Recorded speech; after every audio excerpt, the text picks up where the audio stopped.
Hello friends, how are you? In our last class, we discussed about the conservation and about the fossil fuels.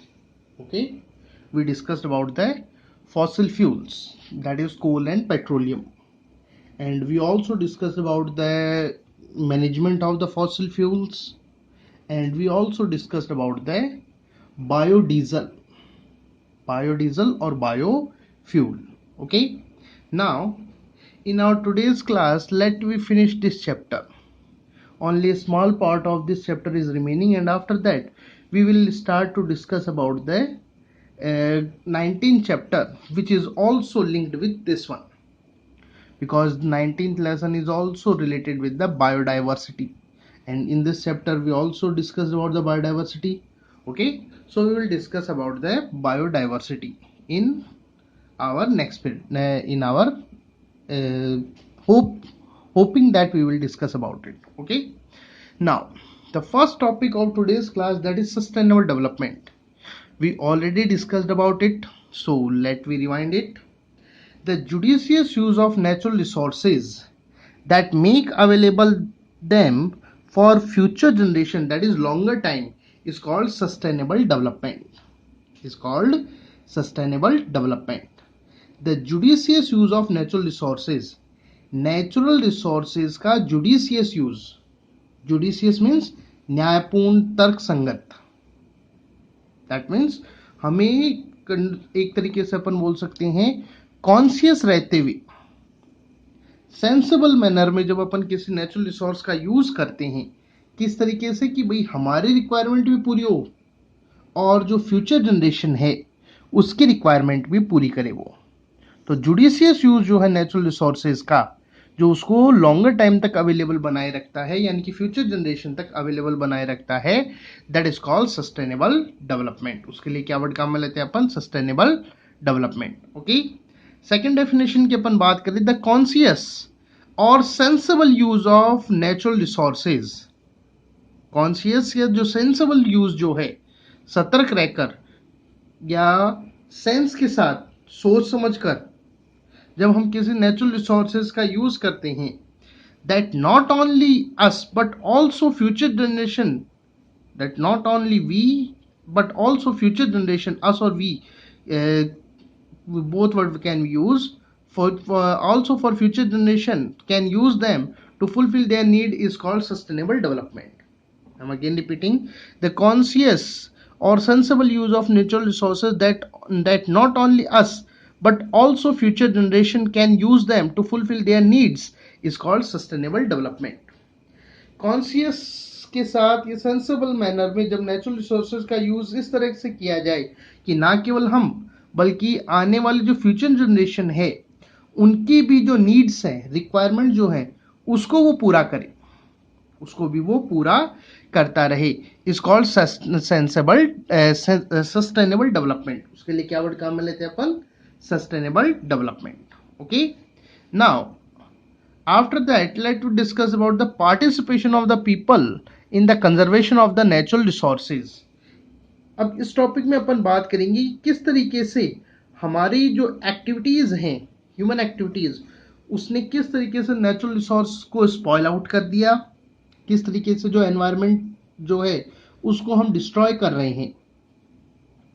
और फिर बाद में अपन बात करेंगे कि जो ह्यूमन बीइंग है, पीपल जो है, वो अगर एक्टिवली पार्टिसिपेट करें कंजर्वेशन में तो उसका क्या इम्पैक्ट रहता है। तो उसमें अपने चिपको मोमेंट आएगा जो बहुत इंपॉर्टेंट है एग्जाम के लिए, तो उसको अपन को मेनली डिस्कस करना है। Clean environment is essential for our society. हमारी सोसाइटी के लिए क्लीन एनवायरनमेंट का होना बहुत ज़रूरी है। Human life and health are directly connected with the clean environment. जो ह्यूमन लाइफ और जो हमारी हेल्थ है वो क्लीन एनवायरनमेंट के साथ डायरेक्टली कनेक्टेड है। अगर एनवायरनमेंट क्लीन रहेगा तो डेफिनेटली हम हेल्दी रहेंगे, हमारी लाइफ जो है वो काफ़ी ज़्यादा स्मूथ रहेगी, काफ़ी इजीली हम अपने वर्क्स परफॉर्म कर पाएंगे। Today's human development become the reason of the destruction of environment. आज के टाइम में ह्यूमंस का जो डेवलपमेंट है मैंने क्लास के इस चैप्टर के स्टार्ट में बोला था कि नेचर के जो सबसे बड़ा एनिमी है दैट इज ह्यूमन, वो ह्यूमन है। हमारी जो इनडिस्क्रिमिनेट जो हम नेचुरल रिसोर्सेज का जो ओवर एक्सप्लॉइटेशन अपन करते आ रहे हैं, उसका रिजल्ट नेचुरल रिसोर्सेज की क्वांटिटी और क्वालिटी कंटिन्यूसली डिक्रीज हो रही है, that is continuously decreasing. Okay, so we can say that today human development become the reason of the destruction of the environment. आज के टाइम पर जो ह्यूमन डेवलपमेंट है वो डिस्ट्रक्शन ऑफ एनवायरमेंट का एक रीजन बन गया है। It cause huge damage to all components of environment. हमारा जो डेवलपमेंट है या जो हमने जो एक्टिविटीज की हैं उसका रिजल्ट जितने भी कंपोनेंट है एनवायरमेंट के, चाहे वो बायोटिक हो चाहे एबायोटिक हो, या एबायोटिक में भी अपन बात करें तो चाहे क्लाइमेटिक हो, चाहे कोई भी फैक्टर कोई भी कंपोनेंट हो या हमारे एनवायरमेंट का, उसको काफी बैडली डैमेज किया है। Air, water, soil etcetera all have become polluted. Sorry, air, water, soil या कोई भी जो चीज़ है जो एनवायरमेंटल जो है उससे रिलेटेड, वो सभी पॉल्यूटेड हो चुकी है because of the uncontrolled human development. Humans का जो अनकंट्रोल्ड डेवलपमेंट है, हमारा जो अनकंट्रोल्ड डेवलपमेंट जो हुआ है उसके कारण से जितने भी रिसोर्सेज हैं वो सारे के सारे डिस्ट्रॉय हो चुके हैं, सारे के सारे स्पॉइल आउट हो चुके हैं, पॉल्यूटेड हो चुके हैं। The balance between economic development and environment protection has ended. जो बैलेंस जो था इकोनॉमिकल डेवलपमेंट और एनवायरमेंट प्रोटेक्शन का, वो आज पूरी तरह से खत्म हो चुका है। इसीलिए अपन चाहे कोई भी एपिडेमिक की बात कर लें, चाहे कोई भी नेचुरल डिजास्टर की बात कर लें, वो लगातार हम देख रहे हैं। All of that because of the uncontrolled human development. जो हमारा अनकंट्रोल्ड जो ह्यूमन डेवलपमेंट है, जिसमें हमने नेचुरल रिसोर्सेज का और एक्सप्लॉइटेशन कर दिया, उनमें जैसा चाहा वैसा हमने चेंज किया, इन सभी के रिजल्ट ये नेचुरल डिजास्टर्स अपन देखते हैं। Okay, there are some successful experiments and mass movement also which are playing their role in maintaining the balance in ecosystem and environment।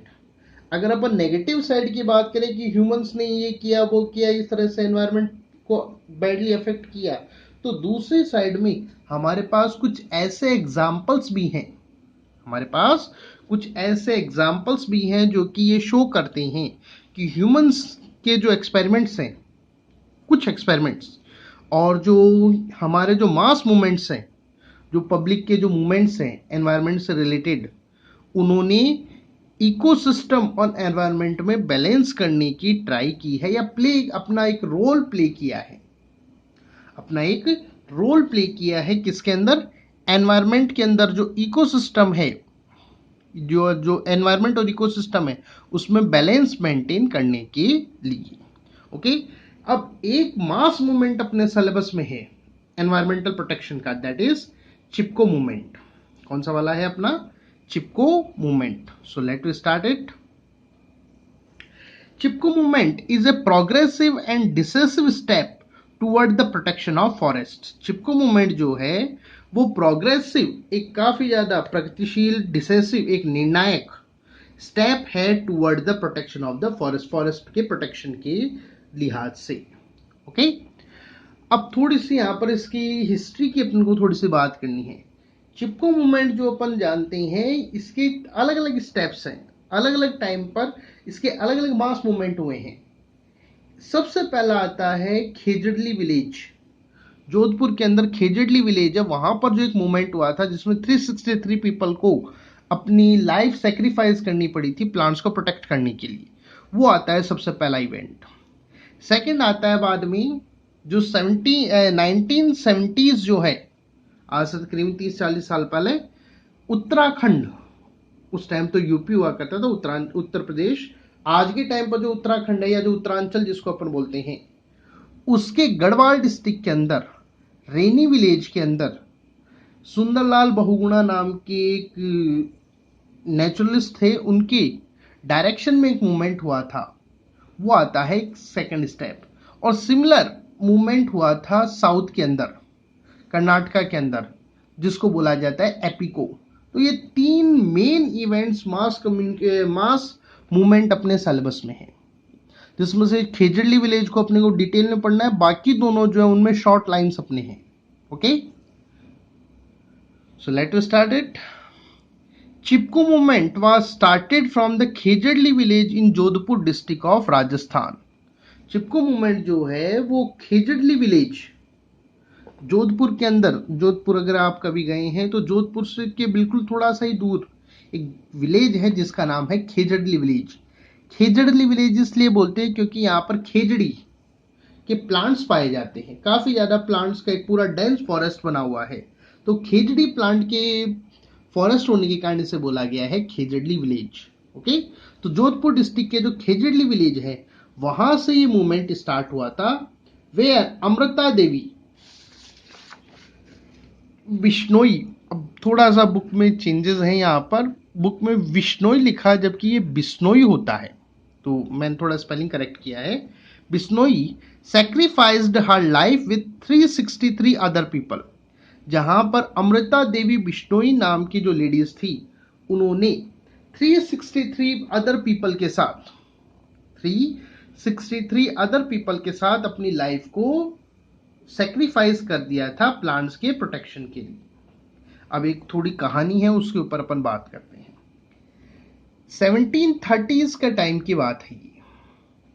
उस टाइम पर जो जोधपुर के अंदर महाराजा अभय सिंह, उनका शासन हुआ करता था, यानी कि वो वहां पर रूलर के तौर पर थी। उन्होंने अपने लिए एक पैलेस यानी कि महल बनाने का डिसीजन लिया। अब उस टाइम पर जो महल वगैरह बनते थे तो उसमें वुड का यूज किया जाता था, लकड़ी का। जैसे आज के टाइम पर अपन आरसीसी के नीचे लकड़ी के टुकड़े लगाते हैं, लगे हुए होते हैं ना, ताकि वो उसको होल्ड कर सके। वैसे ही पुराने वाले टाइम पर जो काम आज के टाइम पर आरसीसी में जो लकड़ी के टुकड़े करते हैं, वैसे ही उस टाइम पर जो चूना होता था, जो चिकनी मिट्टी, चूना, पत्थर, उन सभी को मिक्स करने के बाद जो उसका एक पेस्ट बनता था, उसको वुड की हेल्प से, लकड़ियों की हेल्प से एक शेप के अंदर स्टेबल किया जाता था। तो वो कंस्ट्रक्शन के लिए रिक्वायर्ड होता था। तो राजा जो अभय सिंह जी जो थी, उन्होंने एक अपने लिए पैलेस बनाने का जब डिसीजन लिया तो उसके लिए वुड की रिक्वायरमेंट हुई। उन्होंने अपने जो सोल्जर्स हैं, सैनिक जो हैं, उनको ऑर्डर दिया कि वुड लेके आए। उनके जो सैनिक है वो पहुंचे खेजड़ली विलेज में और वहां पर उन्होंने वुड की कटिंग करना स्टार्ट किया, क्योंकि डेंस फॉरेस्ट था वुड खेजड़ी का, तो वहां पर उनको इजीली अवेलेबल हो गई थी, इसलिए वो वहां पर उन्होंने कट करना स्टार्ट किया। डे का टाइम था, दिन का टाइम था, दोपहर के टाइम लगभग। तो उस टाइम पर जो मेल जो थे वो तो चले गए थे खेतों में, जो फीमेल्स जो थी वो थी घर पे। अब जहां पर उन्होंने वुड कटिंग स्टार्ट की, वहां पर एक मकान था अमृता देवी बिश्नोई का। किनका? अमृता देवी बिश्नोई का। उन्होंने जब साउंड को सुना वुड कटिंग की, तो वो घर के बाहर आई। उनके साथ उनकी 3 डॉटर्स भी थी, 3 बच्चियां भी थी उनकी। उन्होंने देखा कि सोल्जर्स जो हैं वो वुड को कट कर रहे हैं, तो उन्होंने सोल्जर्स के साथ रिक्वेस्ट की कि वुड को ना काटा जाए। देखो, बिश्नोई जो कम्युनिटी है ये एनवायरनमेंट के प्रोटेक्शन, ग्रीन प्लांट्स के प्रोटेक्शन के लिए काफी ज्यादा एक तरीके से अपन बोल सकते हैं सेंसिबल है। इन्हें बोला जाता है बिश्नोई, क्योंकि बिश्नोई 20+9 बिश्नोई, इनके जो गुरु जो थे जाम्बोजी महाराज बोला जाता है लोकलिटी में, जोधपुर साइड में। उन्होंने कम्युनिटी के लिए 29 रूल्स डिक्लेयर किए थे, 29, 20+9। उनको जो फॉलो करते हैं वो है बिश्नोई। ओके, तो ये बिश्नोई जो है वो 29 रूल्स फॉलो करते हैं, और उन 29 रूल्स जो हैं वो एनवायरनमेंट और ग्रीन प्लांट से रिलेटेड है, जिसमें प्लांट्स को काटना बिल्कुल मना है। क्योंकि as per their believe the green plants, उनके बिलीव के अनुसार जो ग्रीन प्लांट्स हैं वो उनके एक तरीके से बोल सकते हैं अपन एंसेस्टर्स है, पूर्वज हैं। वो ये मानते हैं कि हमारे जो एंसेस्टर्स हैं वो मरने के बाद प्लांट्स की फॉर्म में हमारे आसपास होते हैं, हमारी ध्यान देते हैं। तो वो ग्रीन प्लांट्स को एंसेस्टर्स के तौर पर मानते हैं। इवन वो ग्रीन प्लांट्स की डालियां तक नहीं काटते, इतने ज्यादा वो ग्रीन प्लांट्स के साथ जुड़े हुए हैं। तो जैसे ही वहां पर वुड कटिंग का साउंड सुनाई दिया, अमृता देवी विश्नोई बाहर आई और उन्होंने रिक्वेस्ट की कि वुड कटिंग को रोका जाए। लेकिन वहां पर जो सोल्जर्स जो थे उन्होंने उसको पूरी तरह से रिफ्यूज कर दिया, उन्होंने उसके लिए मना कर दिया क्योंकि सोल्जर्स थे। अच्छा, अब उन्होंने एक प्रोसेस की अमृता देवी ने, उन्होंने सोचा कि अगर मैं प्लांट्स को हक कर लेती हूँ, उनके साथ लिपट जाती हूँ, तो डेफिनेटली सोल्जर्स जो है वो प्लांट को काट नहीं पाएंगे। उन्होंने बिल्कुल वैसा ही किया, लेकिन जो सोल्जर्स हैं उन सोल्जर्स ने उनकी ये बात को ध्यान नहीं दिया, मतलब इतना ज्यादा उन्होंने उस नहीं किया। पहले तो उनको फोर्सफुली हटाने की ट्राई की और जब वो नहीं हटी तो उनको प्लांट्स के साथ ही कट कर दिया। ये देखकर उनकी जो तीनों डॉटर्स हैं उन्होंने भी सेम यही चीज फॉलो की। रिजल्ट, उनको भी प्लांट्स के साथ कट कर दिया गया। धीरे धीरे ये बात जो है वो फॉरेस्ट फायर, जंगल की आग के जैसी पूरे के पूरे गांव में और जो नियर बाय एरियाज हैं उसके आसपास के जो इलाके हैं वहां पर स्प्रेड आउट हो गई, फैल गई।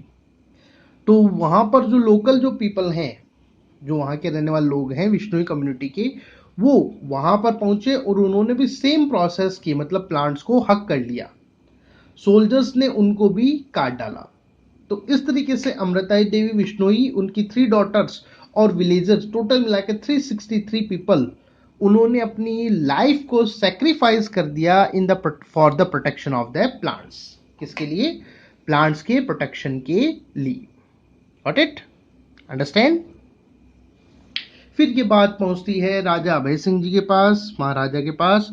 तो उन्होंने, अब वो ये तो चाहते नहीं थे कि भाई लोग अपनी जान दे दें, तो फिर बाद में उन्होंने अपने जो पैलेस बनाने का जो डिसीजन है वो पूरी तरह से बंद किया। आज भी खेजड़ली विलेज के अंदर विश्नोई कम्युनिटी का ये एक प्रोग्राम होता है जिसमें इसको सैक्रिफाइस डे यानी कि बलिदान दिवस के तौर पर वो मनाते हैं। ग्रीन प्लांट्स के लिए जो अमृता देवी है उनको वो एक तरीके से अपने लिए एक आइडल के तौर पर वो उसको पूजते हैं। Got it? This is the first non-movement of green protection of the green plants in the world. हमारे जितना भी नॉलेज है आज का, उस जो थ्योरेटिकल जो हमारे पास रिटर्न नॉलेज है उसमें ये एकमात्र हमारे पास एग्जाम्पल है, फर्स्ट एग्जाम्पल है जो ग्रीन प्लांट्स के कंजर्वेशन के साथ अटैच है। Got it? Now let me read it. Amrit, from starting I am again starting. That is, Amrit Chipko movement was started from Khejarli village in Jodhpur district of Rajasthan. Chipko movement जो है वो Khejarli village जो जोधपुर का है, वहां पर जो राजस्थान में जो जोधपुर डिस्ट्रिक्ट है वहां पर Amrita Devi, where Amrita Devi Bishnoi sacrificed her life with 363 other people, जहां पर अमृता देवी विश्नोई ने अपनी लाइफ को 363 पीपल के साथ सेक्रीफाइस कर दिया। ओके, इन 1730 एडी, अब ये क्या कहानी है, वो महाराजा अभय सिंह वाली वो वाली बात आती है। इन 1730 AD wood was required for the construction of the palace of Maharaja of Jodhpur Abhay Singh. 1730 में जोधपुर के महाराजा अभय सिंह को पैलेस बनाने के लिए वुड की रिक्वायरमेंट हुई या रिक्वायर्ड हुई। Okay, his soldier went Khejarli village and started the cutting of tree of khejri. उनके सोल्जर्स खेजड़ली विलेज में पहुंचे और वहां पर जो वुड है, जो खेजड़ली जो ट्री है उनकी कटिंग स्टार्ट की। On hearing the sound, Amrita Devi and her 3 daughter came there and requested not to cut the trees.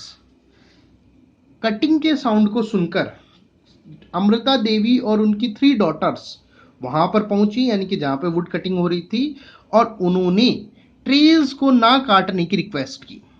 But soldiers refused it, लेकिन सोल्जर्स ने, जो सैनिक है, उन्होंने इसको रिफ्यूज कर दिया. Amrita Devi and her daughters hug the trees to save them. Amrita Devi और उनकी जो तीनों जो लड़कियां थी, बच्चियां जो थी, उन्होंने ट्रीज को हक कर लिया, उनके साथ लिपट गई ताकि उनको बचाया जा सके. जो soldiers cut them along the trees, soldiers ने उनको ट्रीज के साथ ही कट कर दिया. This news spread in the village and surrounding areas.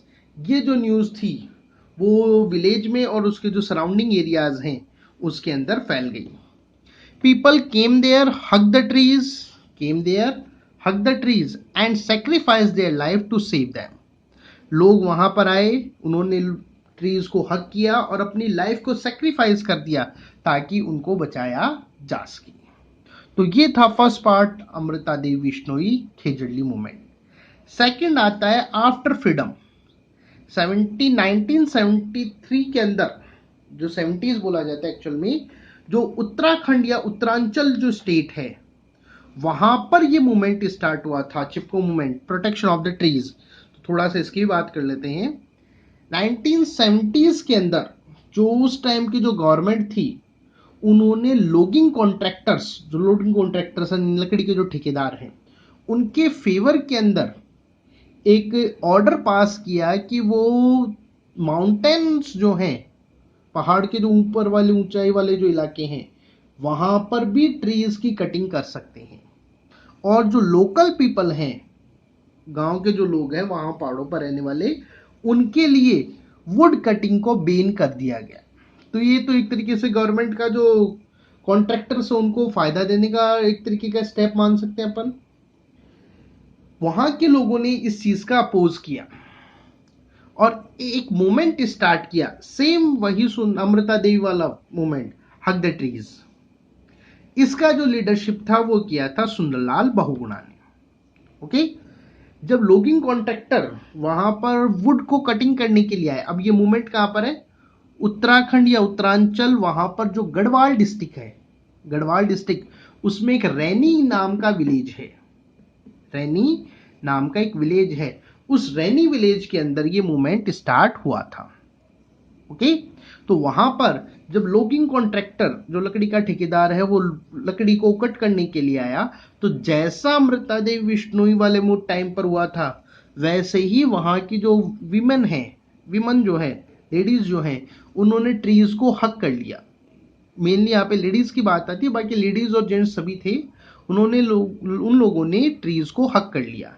इसका रिजल्ट ये हुआ कि जो लॉगिंग कॉन्ट्रैक्टर है वो प्लांट्स को, ट्रीज को कट नहीं कर पाया. अब देखो, वो तो था बिफोर फ्रीडम, जब कोई डेमोक्रेसी वगैरह कुछ थी नहीं, कोई मीडिया न्यूज चैनल नहीं थे. और ये आता है आफ्टर फ्रीडम.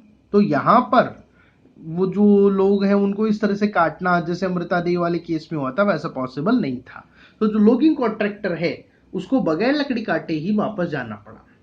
सेम चीज उन्होंने कई बार रिपीट की, जिसका रिजल्ट ये हुआ कि जो लॉगिंग कॉन्ट्रैक्टर है उसको अपना जो कॉन्ट्रैक्ट जो था वो विड्रॉ करना पड़ गया, यानी कि अपना जो ठेका जो था वो उसको गवर्नमेंट को वापस देना पड़ गया. धीरे धीरे ये न्यूज, ये जो मूवमेंट है, ये धीरे धीरे पूरे के पूरा जो उत्तराखंड है उसके जो माउंटेन जो एरियाज हैं, हिली एरियाज, उसमें स्प्रेड आउट हुआ. और रिजल्ट, लोगों ने सेम प्रोसेस यूज की, हग करना स्टार्ट कर दिया प्लांट्स को. तो उसकी जो कटिंग है प्लांट्स की, ट्रीज की, वो पॉसिबल नहीं हो पाई. जिसका रिजल्ट, वहां के लोगों को, जो लॉगिंग कॉन्ट्रैक्टर्स थे, उन्होंने अपना विड्रॉ करना स्टार्ट किया. इसके कारण से गवर्नमेंट के ऊपर फोर्स पड़ा, इसने गवर्नमेंट के ऊपर फोर्स डाला, जिसके कारण से गवर्नमेंट को जो 1000 मीटर हाइट है हिल के ऊपर, हिली एरियाज में 1000 मीटर जो हाइट है, उससे ऊपर के एरियाज के अंदर जो प्लांट्स की जो कटिंग है, जो उन्होंने जो कॉन्ट्रैक्ट जो दिया था, जो ऑर्डर पास किया था, वो उसको उन्होंने पूरी तरह से बैन करना पड़ा था. Got it. तो ये था after freedom movement. Let me read it. In 1973 women in Uttarakhand, Uttaranchal state, Chipko movement started. Chipko movement for the protection of the trees. 1973 में जो उत्तराखंड या उत्तरांचल की जो विमेन जो है, उन्होंने चिपको मूवमेंट स्टार्ट किया for the protection of trees को प्रोटेक्शन के लिए। This movement was leaded by Sundarlal Bahuguna. ये जो मूवमेंट जो था ये किसने लीड किया था? Sundarlal Bahuguna. Okay, this movement was lasted 8 year. और ये जो मूवमेंट है वो तकरीबन 8 ईयर तक चला था। कितना चला था? 8 ईयर तक।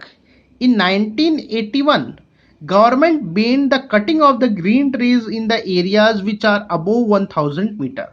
इसके रिजल्ट में 1981 के अंदर गवर्नमेंट जो थी उसको 1000 मीटर के एरिया से ऊपर के जो 1000 मीटर से ऊपर का जो एरिया है उसमें मौजूद ग्रीन प्लांट्स की कटिंग को पूरी तरह से बैन करना पड़ा। Got it?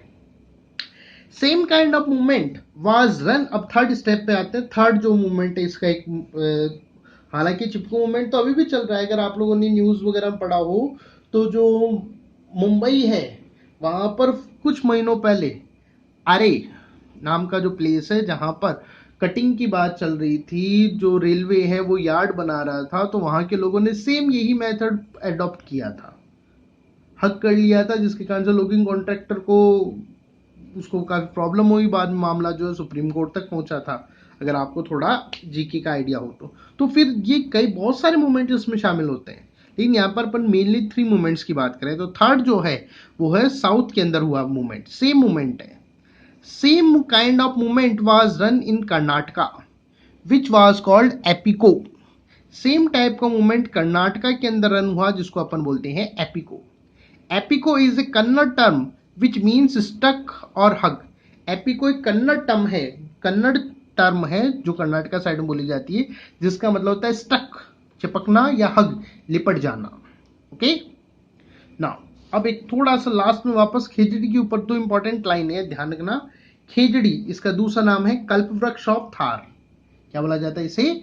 कल्प vriksha of Thar. Okay, it is a state tree of Rajasthan. ये राजस्थान का स्टेट ट्री भी है, ये पूछा जाता है। Which is known as the state tree of Rajasthan, that is khejri, या kalpa vriksha of Thar, that is also khejri. And its scientific biological name is, scientific या biological name is prosopis cineraria. इसका बायोलॉजिकल नेम जो है वो क्या है? प्रोसोपिस सिनेरेरिया। Okay, clear? Now after discussing about this lesson, I am starting the lesson number 19, which is also same topic. There are lots of topics which are same in these chapters, that's why I am starting that chapter continuously in today's class.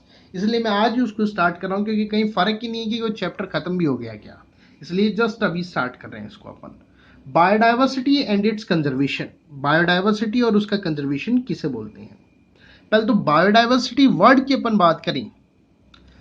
अच्छा, पहले तो ध्यान रखना ये lesson 5 number का है, ये that is 5 number. और एज पर द ट्रेंड जो अभी तक का जो पैटर्न है उसके अकॉर्डिंग 1+4 एक क्वेश्चन आएगा 1 नंबर का, एक क्वेश्चन आता है 4 नंबर का, तो बहुत इंपॉर्टेंट है। अभी जो अपन ने लेसन डिस्कस किया वो 4 नंबर का था, ये है 5 नंबर का। तो टोटल मिलाकर इन दोनों का जो सेम चैप्टर से इनका वेटेज अगर अपन जोड़ें, एक यूनिट अगर कंसिडर करते हुए बात करें तो 9 नंबर का ये वेटेज बनता है। बहुत इंपॉर्टेंट चीजें हैं।